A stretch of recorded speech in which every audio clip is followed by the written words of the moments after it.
Hi, everyone. Good morning, good afternoon, good evening, depending on where in the world you are. Christina, thanks for your comment. You're in Ohio. I'd love to hear where people are tuning in from. So please do post that in the chat. My name is Catherine Mattice. I'm the founder and CEO of Civility Partners, and we're a consulting firm focused on building positive, thriving work environments. I'm switching up my LinkedIn Live. We're going to start toying with a webinar format in addition to my conversations with my esteemed guests. So just to introduce myself, I have been in the business of turning around toxic work environments and cultures for over 15 years. Civility Partners is on its 15th year anniversary and have written several books around workplace bullying and building positive work environments. Civility Partners does a variety of things. We engage in climate assessments where we're working with the leaders to figure out, what's happening in the organization. From there, once we have that data, we help create plans and often help implement those plans to address any of the challenges or problems we see in the surveys. We certainly offer a ton of programs in the training space, and then we also specialize in coaching for abrasive leaders. And over the years, we've had the opportunity to work with a huge array of clients, and I have had the pleasure of being cited in a lot of cool places. So now that that's all out of the way, this is your 30-minute webinar on building inclusivity into your employee life cycle. I do love chats and comments. So please do ask questions or challenge me or, get active there in the chat. I am happy to answer any questions or have some conversations with you along the way. So, we're going to talk about the life cycle and where inclusivity can fit in there. So we look at the life cycle in this way, where there's pre-hire, the interactions or experiences people have with your organization before they ever even apply. If you're a large company like Nike or Target, you have a major pre-hire experience because people might be shopping for your, products or in your stores versus others. The pre-hire experience may be a little bit less or a lot less. From there, there's obviously the recruiting phase, the onboarding phase, the retention phase, which is the longest phase where your employees are there with you, and then the exit phase. So let's go ahead and jump right in. Thanks also for telling me you're in San Francisco. I'm from Fairfield, so you might know where that is. All right, so let's talk about pre-hire. So 86% of potential employees would not apply or continue to work for a company that has a bad reputation with former employees or the public. So that's a pretty big number. So your Glassdoor reviews do matter. So let's talk about your employer branding. So even if you're not, Target and people have a whole lot of experience with you before joining your organization, you can still really be focusing on employer branding. And I guess particularly if you are a smaller organization and need attention and want to attract top talent. So the one thing I often see in organizations is that they're not using their core values very well. So we have core values, we put them on the website, and that's kind of the extent of it. However, even if your core values do not actually include the word or concept of inclusivity, somewhere in there, I'm certain there is an element of that. And, no core values make room for toxic environments or toxic behavior, exclusive behavior. So look at your core values and figure out how can we lean into these through employer branding and showcasing your current employees that, are all different backgrounds with different, using social media, creating a page that's kind of like what it's like to work here. And in fact, if you're B2B or even B2C, a lot of organizations and a lot of people are interested in working with companies doing the right thing, right? So if I'm applying for a job or if I'm a customer, I might like to know that this organization is on the up and up, doing ethical things and treating their people well. You can, there's a lot of ways to do this. You can ask employees to talk about working there and, just pull out their phone, do it. You could make a contest out of it. People submit their stories and then you can post them on your website. During your job posts, you can post links to those videos. So this is a really great way for people to really see what it's like to be there and work for you. I want to give you some other examples about using your vision and mission and core values in your branding. So this is Civility Partners. Our vision is a world where every employee and every organization is thriving. Our mission is to partner with clients to help them create a positive environment. And our core values are these 5 concepts: be legit, learn a lot, care for you, go platinum, and be extraordinary. So if we're going to tie inclusivity into our employer branding, it's not just about having the core values on the website, right? It's about weaving the core values into the processes that we use in our employer branding, in our pre-hire activities. So for example, be extraordinary. That core value refers to kind of living on the edge, pushing yourself, being disruptive, challenging the status quo. And we do that internally. We also, if you get my e-newsletters, you probably see some of our disruptive tone of voice in our e-newsletters. And so, we're looking for people that are drawn to the bright colors, the challenging the status quo, the being disruptive. And so that's going to show up in everything we do in all of our branding. So we're weaving these core values into our processes and the way that we function. Let's see. I see a question. Does using social media help improve employer branding? Absolutely. Your organization needs a Twitter account, a LinkedIn account, posting on Facebook, posting on TikTok. And even if you don't have time to do all of that, pick one channel at the very least and be active on it. And on your website, mention it and draw people to it. So again, even if you're not necessarily looking to hire someone right now, your customers are going to appreciate seeing what it's like inside your organization. And all things being equal between you and a competitor, if to be a vendor for somebody, they're going to choose the organization that's really transparent and highlighting what they're doing. So absolutely. Okay, so let's talk about recruiting. So again, certainly in your interviews, you could be talking about your core values. That's one way, but that's not necessarily integrating your core values or inclusivity into your, recruiting processes and your interviewing processes, for example. So in terms of making sure you're seeking candidates is an inclusive process. Definitely using a wider sourcing method than whatever you're doing now. So not everybody is on Indeed or on LinkedIn looking for a job. So where else can you go? One example is here in San Diego. We've got a huge mix. We're very diverse here. So I might go to the LGBTQ Center and find out where can I post jobs for the LGBTQ community to just absolutely make sure I'm reaching into that community. I might go to, we've got a lot of Latinx, I might be going to those different community centers or partnering with those different organizations so that I'm making Civility Partners, making people aware of Civility Partners. So gone are the days of spray and pray, put some job posts out there and hope people apply. You need to go to them so that you can get them excited about applying for your organization.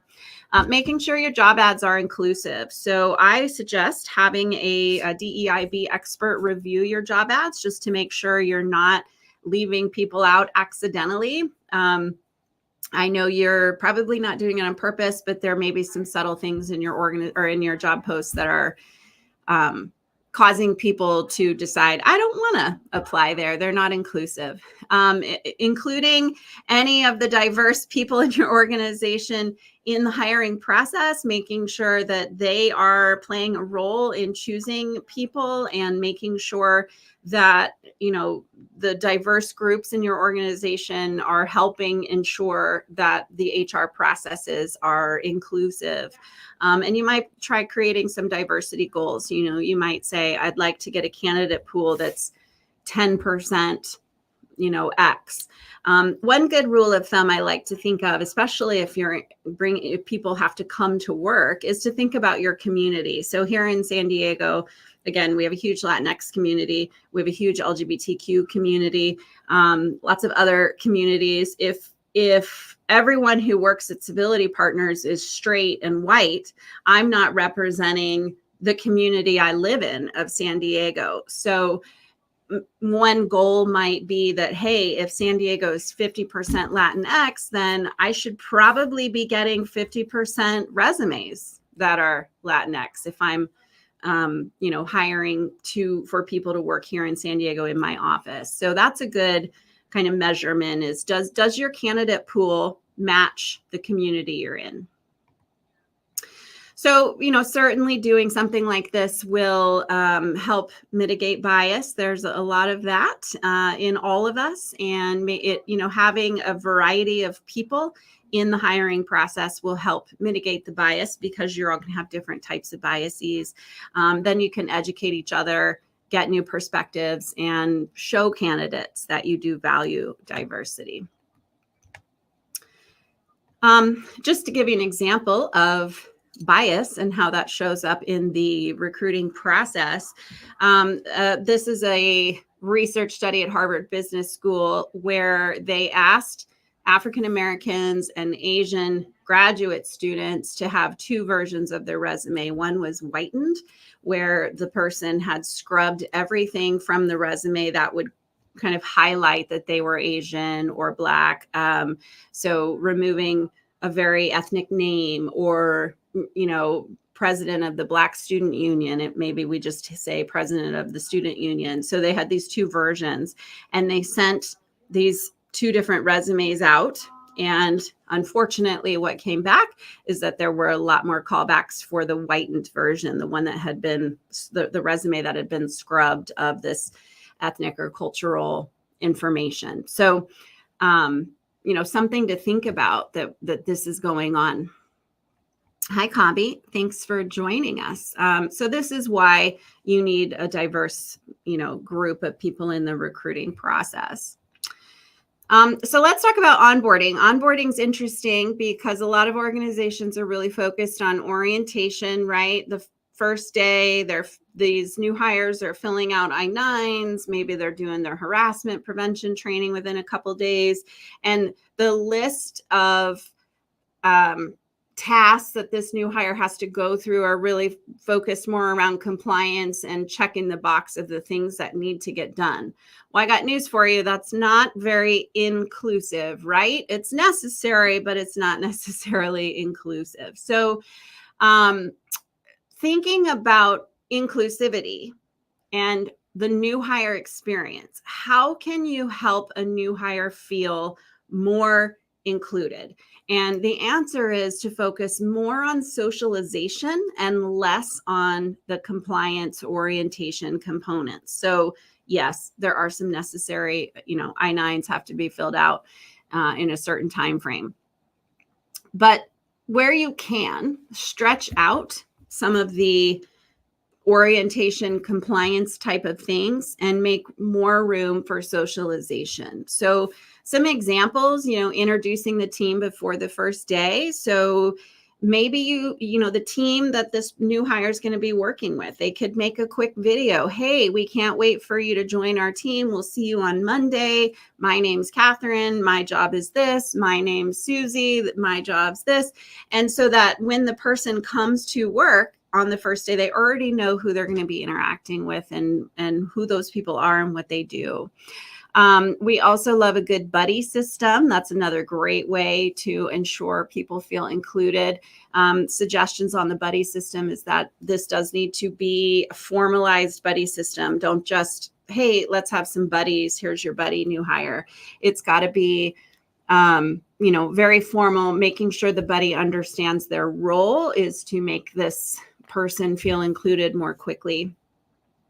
And then involving everyone is also going to make things more inclusive, certainly. So instead of the manager being responsible for this person's success, maybe the whole team can be responsible for this person's success.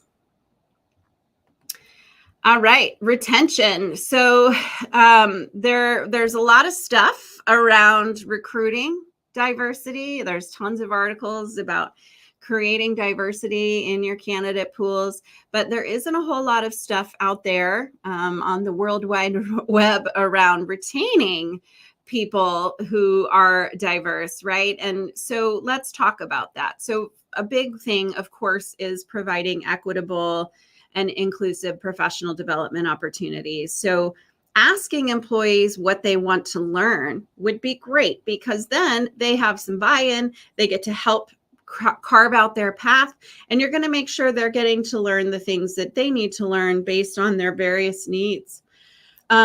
Encourage a culture of trying new things. You saw one of our core values is learn a lot.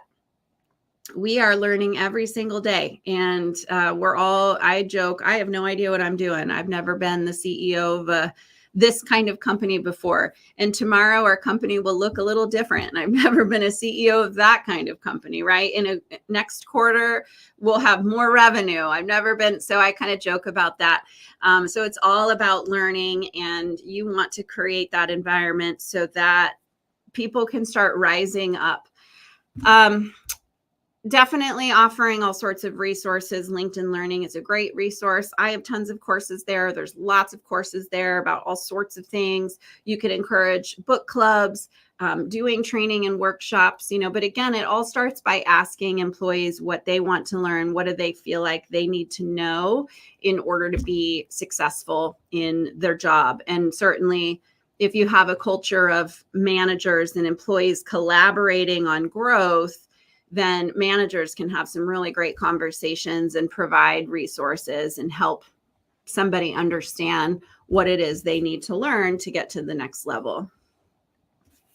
We always love a good employee suggestion box. And of course, gone are the days that there's literally a box where people put suggestions, but I recommend either a specific email address. It's like suggestions@mycompany.com, so that people can send their emails in, or maybe it's something you're doing through your intranet. But it's important for employees to feel heard, right? And it's important, especially if you have a diverse workforce, for everyone to feel heard. And so having a suggestion box of some sort, and then the other piece of that is taking in their suggestions, right? And if you're not going to take the suggestion, telling that person what happened. We see this all the time in our employee surveys, that employees don't know what happens to the suggestions they give, and they just go into a black hole. And that's not helpful for anybody, right? So if there is a path, a very clear way to make a suggestion, and then there's a really clear path to close the loop.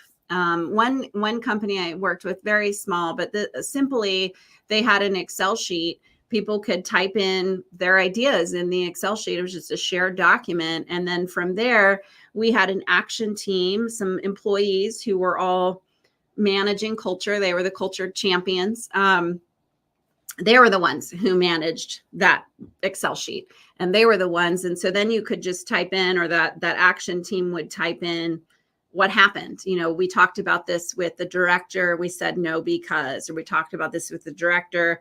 It's on hold because we need more information.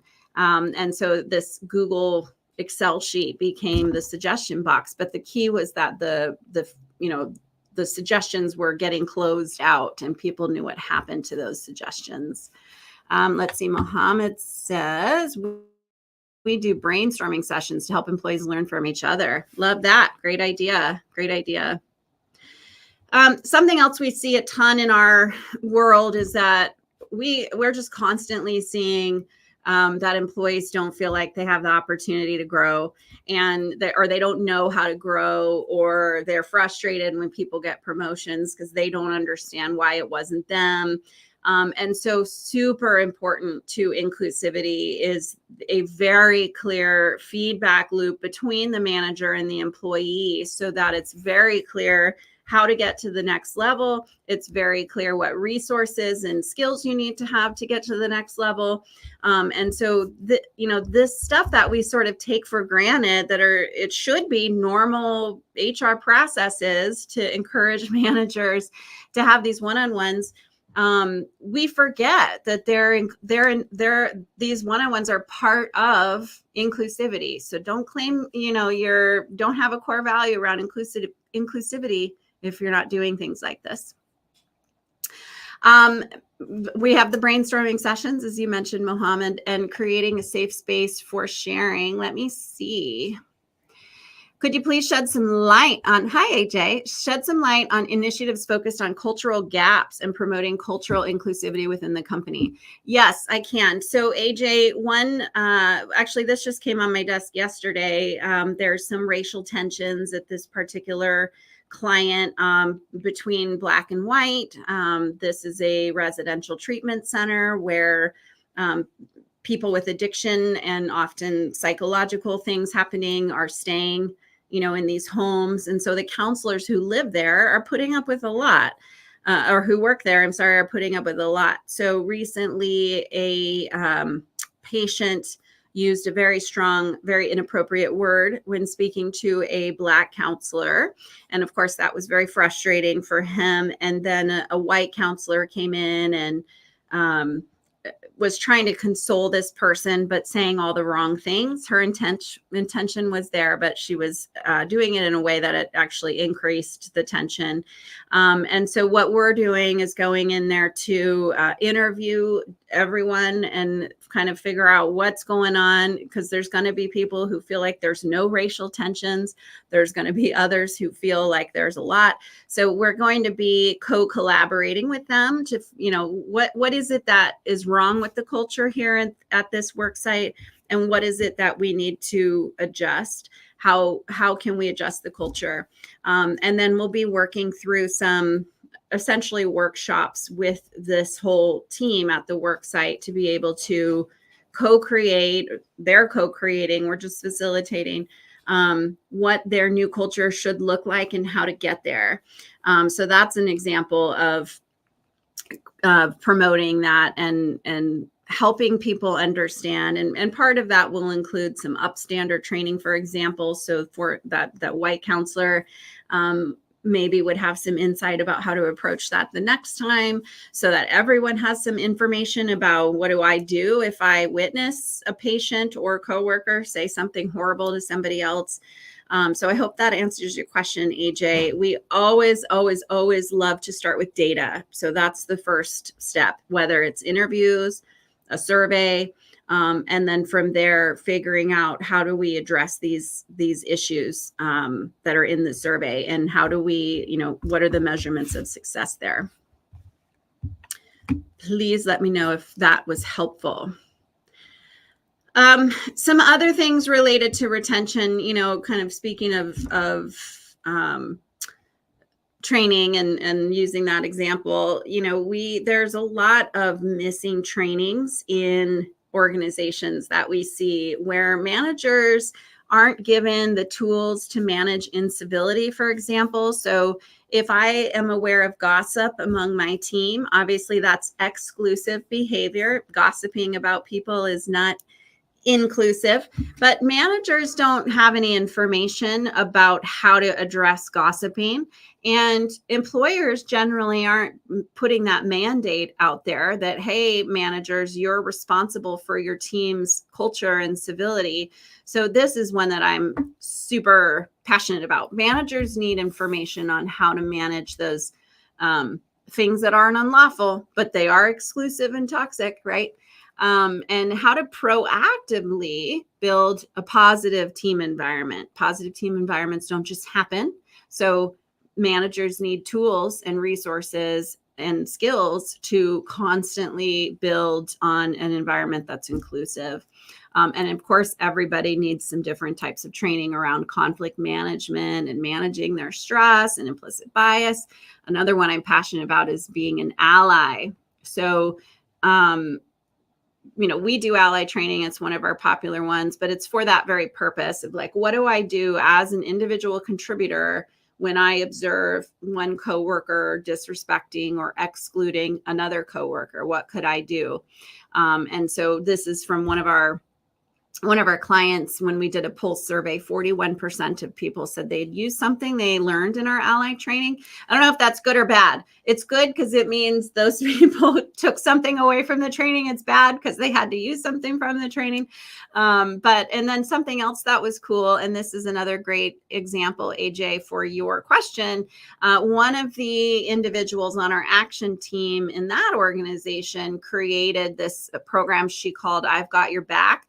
And what she did was just took on the role of doing these lunch and learns, and she brought scenarios to the lunch and learns and shared them out. And then people could just talk about what's the appropriate move here. How would you handle this? And she took that on all on her own. So it's, it was pretty cool to see that. Okay. And then in terms of exits, exiting employees is about excluding them, I guess, but keeping in mind that employees will talk about working for you, especially if there's a negative culture. So we all have something called the negativity bias, and we can recall negative events with much more detail than we can recall positive events. And it's a survival mechanism, right? So it's part of our bias. So the negative culture people will talk about. Candidates are going to ask you how you've handled things like COVID. We've got more in the US, very contentious elections coming up. And so people are going to ask you how you handled it. And I hope you have a good answer, right? And we're going to be doing some trainings around managing the high emotions during elections. So stay tuned on that. And I did a LinkedIn Live with someone recently who had talked about alumni, that's, if we're talking about exited employees or terminated employees, maybe we call them alumni, and that word changes the tone of exited employees. People are going to leave, but we want them to exit as an alumni, proud of the fact that they worked there, not I had to leave because my manager was horrible. Let's see, Apurva, how to handle toxic male ego of the candidate who is being disrespectful with HR. That is a great question. And I would say this is a candidate, so you don't have to hire them. And I would be an ally. If you're observing disrespectful behavior, or if it's aimed at you, to say it straight out. We do not tolerate behavior like that. And you're not invited to move through the process.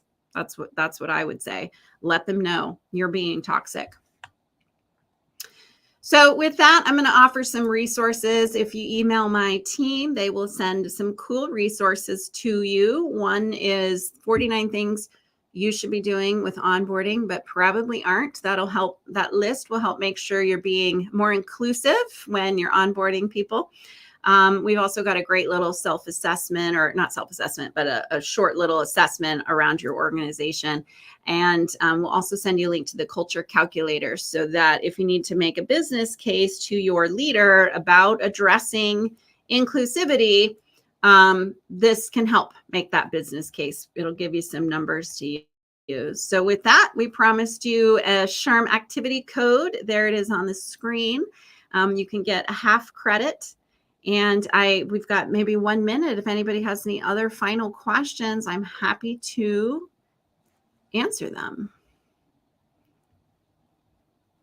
All right, everyone. Well, email us at info@civilitypartners.com. We'll get you those resources. And I appreciate all of your time. I'll see you next time.